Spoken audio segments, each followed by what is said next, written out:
जी तो बिस्मिल्लाहिर्रहमानिर्रहीम। व्यूअर्स, आप ये देख रहे हैं कि हमारे पास ज़बरदस्त किस्म की एक स्वीट पड़ी हुई है और इस स्वीट का नाम फ़िग एंड चॉकलेट कैरामल स्लाइसेस। ये फ़िग एंड चॉकलेट कैरामल स्लाइसेस बनते कैसे हैं नेक्स्ट शॉट में हम इसको देखेंगे, लेकिन क्यों ना मैं आपको इसको चेक करके बताऊं कि ये किस तरह के बने हुए हैं और इनका जायका किस तरह का है। बिस्मिल्लाहिर्रहमानिर्रहीम। एक ले लेते हैं यहाँ से। माउथ वाटरिंग, ज़बरदस्त माउथ वाटरिंग है। ज़बरदस्त। और फिग का वो मज़ा आ रहा है इसके अंदर, चॉकलेट फिग और ज़बरदस्त ज़बरदस्त। तो आइए देखते हैं कि ये बनते कैसे हैं। तो लेट्स गेट स्टार्टेड। बिस्मिल्लाहिर्रहमानिर्रहीम। अस्सलाम वालेकुम व्यूअर्स, क्या हाल चाल है आपकी। उम्मीद करता हूँ कि आप लोग खैरियत से होंगे। अल्लाह ताला आपको खैर और आफियत से रखे और खुशियाँ बांटने की तौफीक अता फरमाए। तो स्ट्रेट अवे रेसिपी की जानिब बढ़ते हैं और आज मैं आपके लिए लेके आ रहा हूँ बहुत ही एक्साइटिंग, बहुत ही ज़बरदस्त सी एक डिश लेके आ रहा हूँ। और बच्चे, आपको पता है, इसको बहुत इंजॉय करेंगे क्योंकि इसके अंदर चॉकलेट है और नाम है इसका fig and chocolate caramel slice.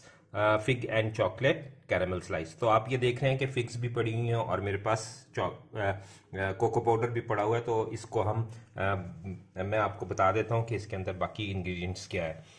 तो सबसे पहले हम ये देखते हैं कि यहाँ पर मैदा पड़ा हुआ है और ये है 110 ग्राम्स। याद रखिएगा कि जब भी आप बेकिंग की कोई काम कर रहे हो, टेम्परेचर, टाइम और मेजरमेंट्स आपकी बिल्कुल करेक्ट होनी चाहिए, अदरवाइज आपकी बेकिंग स्पॉइल हो सकती है।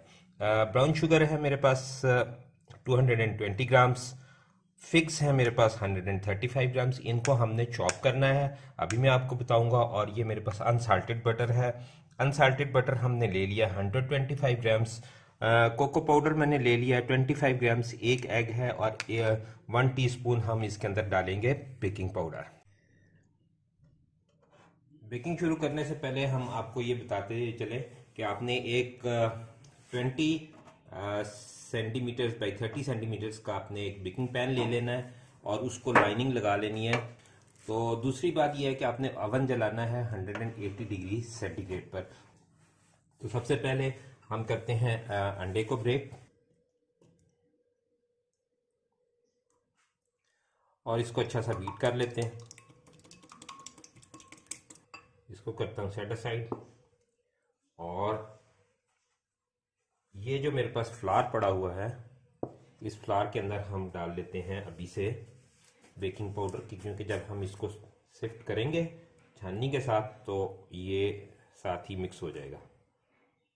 1 टीस्पून मैंने इसके अंदर बेकिंग पाउडर डाल दिया। फिक्स को करते हैं चॉपर के अंदर।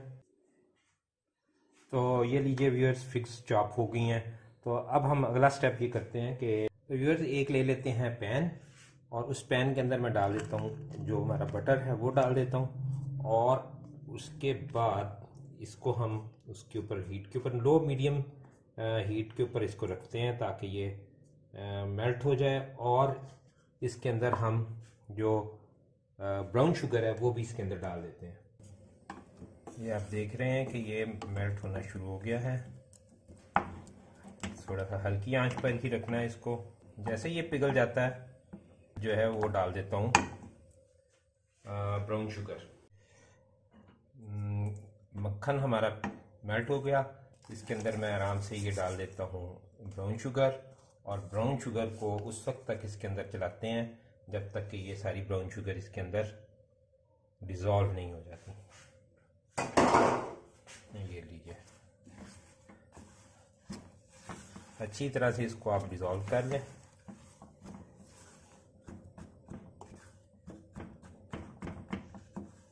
और जब डिज़ोल्व हो जाएगी तो मैं आपको दिखाता हूँ। ये आप देख रहे हैं कि दोनों चीज़ें जो हैं वो इनकॉर्पोरेट हो चुकी हैं और घुल मिल चुकी हैं और शक्कर जो थी वो ब्राउन शुगर वो अच्छी तरह से डिज़ोल्व होगी। तो व्यूअर्स ये हो चुके हैं तकरीबन 5 मिनट्स, बल्कि हो ही गए हुए हैं 5 मिनट्स। तो सबसे पहले हम जो इसके अंदर चॉप फिक्स है वो मैं इसके अंदर डाल देता हूँ और इसको एक दफ़ा हिला लेते हैं। इसके अंदर आप ये वेरिएशन कर सकते हैं कि कोई भी नट्स इस्तेमाल कर सकते हैं। फिक्स ना अगर आप डालना चाहें तो वॉलनट्स डाल सकते हैं, कुछ भी अगर आपके पास घर में मौजूद है तो ये वही चीज़ बन जाएगी, सिर्फ वेरिएशंस हो जाएंगी, इसका वेरिएंट बन जाएगा। उसके बाद हम इसके अंदर डालेंगे एग। जो जो चीज़ आप डालते जाएंगे आपने इसको हिलाते भी जाना साथ साथ, ताकि वो एक मिक्सिंग का अमल जो है वो सही आता जाए आपका। ये लीजिए, ये भी मिक्स हो गया। और उसके बाद हम डालते हैं फ्लावर, लेकिन फ्लावर को आपने ऐसे नहीं डालना डायरेक्ट, वो आपने छाननी की मदद से इसके अंदर से डालना है। और अगर आप इसके अंदर थोड़ा सा नमक भी ऐड करना चाहते हैं, चुटकी बराबर, तो वो भी आप इसके अंदर ऐड कर सकते हैं, ये ऑप्शनल होता है।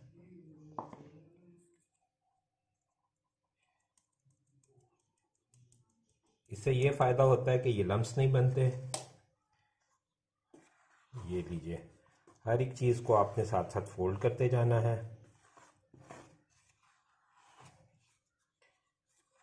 अच्छी तरह से इसको फोल्ड करें ताकि ये सारा जो कुछ भी बैटर बनता हुआ जा रहा है वो अच्छी तरह से मिक्स हुआ हो, कहीं से कोई चीज़ रह ना जाए।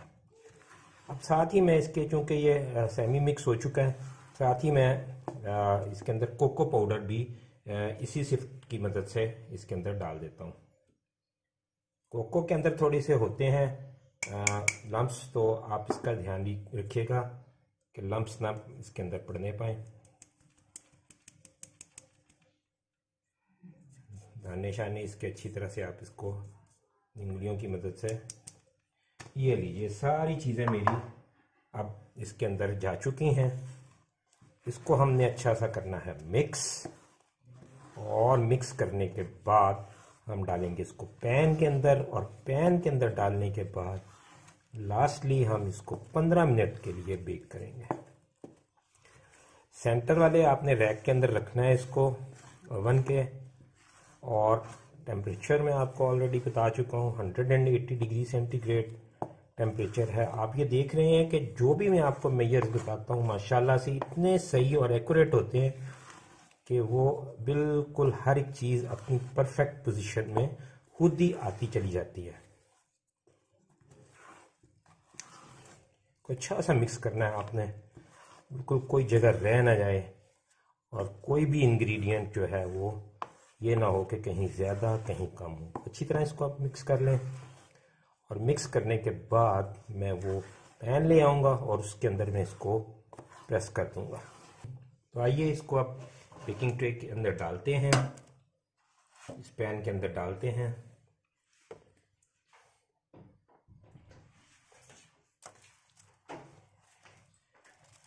ये लीजिए व्यूअर्स, मैंने इसको हिला जुला के बराबर कर दिया है, बिल्कुल परफेक्टली पूरे पैन के अंदर ये स्प्रेड हो चुकी है खुद ही, इसको मुझे कोई मेहनत नहीं करनी पड़ी। इसको हम सेंटर रैक में रखते हैं 180 डिग्री सेंटीग्रेड 15 मिनट्स के लिए। तो ये लीजिए व्यूअर्स, 15 मिनट के लिए मैंने इसको बेक किया, और इसका आप टेक्सचर ऊपर देख रहे हैं कैसा आ गया। बस यही हमें टेक्सचर चाहिए था। अब जब तक ये कूल होता है हम अपने बाकी काम कर लेते हैं, और इसको कूल होने के बाद हम इसके स्लाइसेस बना लेंगे, और फिर मैं आपको इसको डिश आउट करके दिखाऊंगा।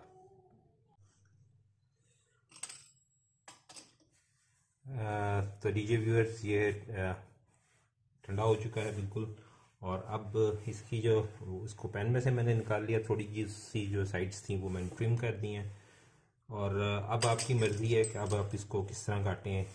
आपने इसको डायमंड कट में काटना है या स्ट्रेट कट में काटना है, ये आप पर मुनहसर है।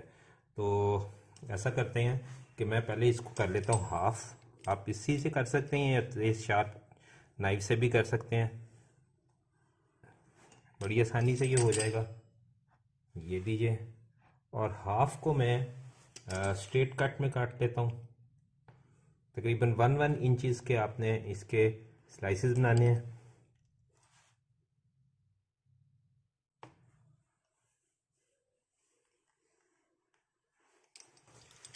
और अब इनको मज़ीद भी छोटा कर लेते हैं।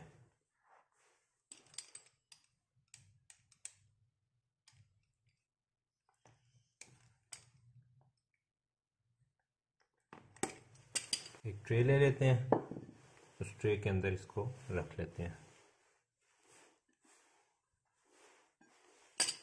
ये जो हाफ मैंने लिया है इसको मैं कोशिश करता हूँ कि डायमंड कट बनाऊँ।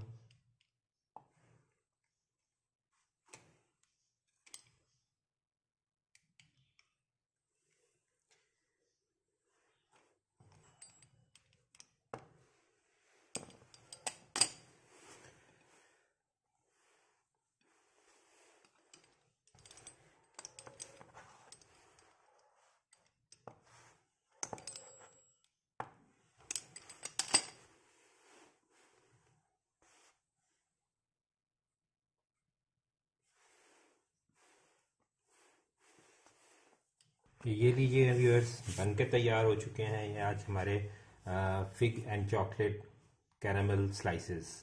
तो आप इनको एंजॉय करें और बच्चों को तो ये बहुत ही ज़्यादा फैसिनेट करेंगे, आपको भी यकीनन अच्छे लगेंगे। तो वही रिक्वेस्ट है कि जिन्होंने अभी तक सब्सक्राइब नहीं किया वो मुझे सब्सक्राइब करें और लाइक और थम्स अप ज़रूर किया करें। Like, subscribe and share. तो यही आपसे रिक्वेस्ट करनी है और मुझे नेक्स्ट रेसिपी तक के लिए दीजिए इजाज़त। अल्लाह हाफिज़।